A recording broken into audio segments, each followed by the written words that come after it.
and this is Wizards Weekly Live, the show that takes an in-depth look at the people, places, and events of West Warwick High School. Today is March 9th, 2020.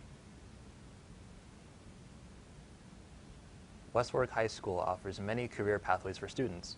One specifically is FO&M Pathway. Barrington Medeiros takes an inside look at what the pathway has to offer. There are many different pathways students can take to getting an education. One of them is the FO&M Program, which stands for Facilities, Operations, and Management. It is technically a Warwick Career Center program housed at West Warwick High School.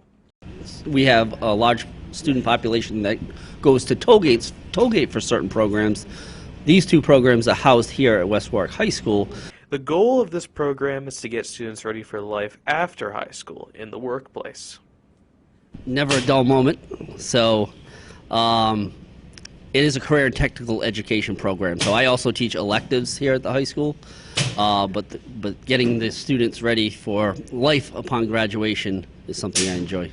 FO&M is the oldest pathway at the high school and now in its 13th year. My freshman year, I was in Mr. Laurie's class, a manufacturing processing class. I was the only girl and it was all boys, so he saw that I can work really well with my hands, so he asked me if I wanted to join FOM. DeFosse was able to get her OSHA card through the program, which will help her with her future employment. Well, last year, the first month in school, I got my OSHA 10 card, which you need OSHA for any construction job you were to go do. We learned a little bit about plumbing, manufacturing, HVAC systems, so those are all other sorts of jobs in the real world. Well, sophomore year, I actually had a class with Mr. Shoney that was with AutoCAD, and through that, he told me about a program called FOM where I'd be able to basically learn for trades. I liked the class what I was doing in there, where I basically just did things on the computers and was able to construct things and like print them out. And I like that, so he invited me to join here. I think it's really good for students that like to basically not all students kind of, enjoy themselves and they're doing like the paperwork or can't apply themselves to it.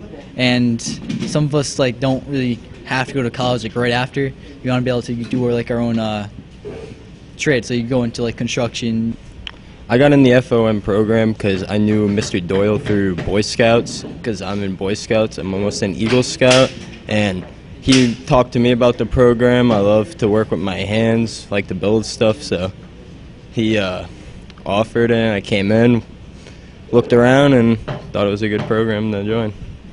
Martin is another member of the program who also sees the value it has for his future, both in and out of the workplace.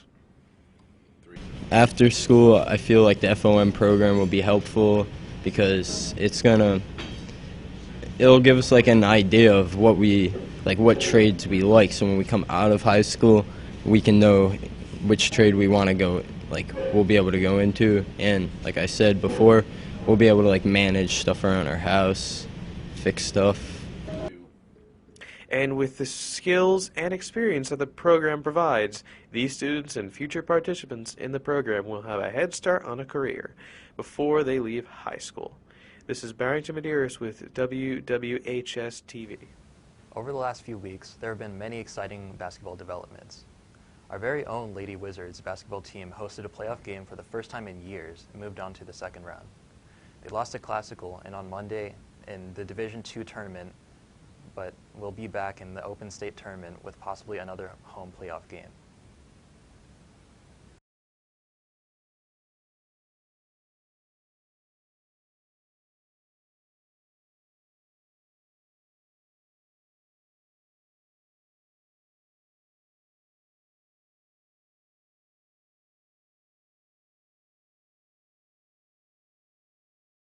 Friday, our unified basketball team played a close one against Hendricken, losing in an overtime score of 31-28.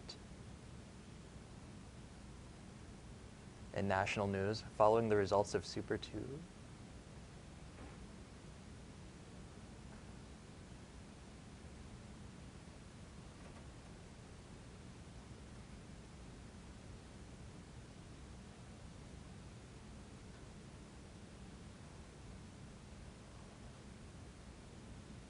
In national news, following the results of Super Tuesday, both Democratic candidates for the party's nomination in June, Michael Bloomberg and Elizabeth Warren, have dropped out of the race. This development leaves only former Vice President Joe Biden and Senator Bernie Sanders as the sole contenders for the Democratic nomination. After gaining the most delegates as a result of Super Tuesday, as well as numerous nominations from the likes of other former candidates such as Pete Buttigieg, Amy Klobuchar, our own Governor Gina Raimondo, and more recently Kamala Harris, Joe Biden is currently poised to secure the nomination. The next debate between him and Bernie Sanders is scheduled to take place in Arizona on Sunday, March 15th at 8 p.m. Moving on to local news, COVID-19, or the coronavirus, has reached a third case that is tested presumptive positive in Rhode Island.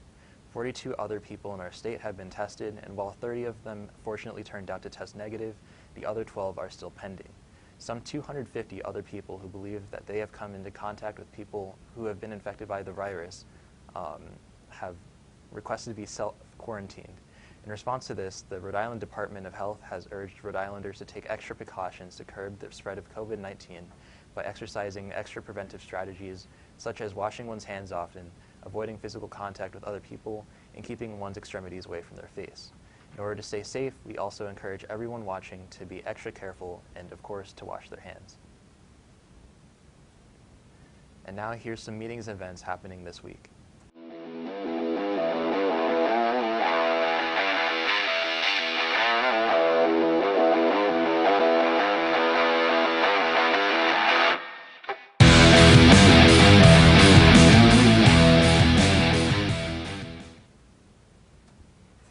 And that's it for this edition of Wizards Weekly Live.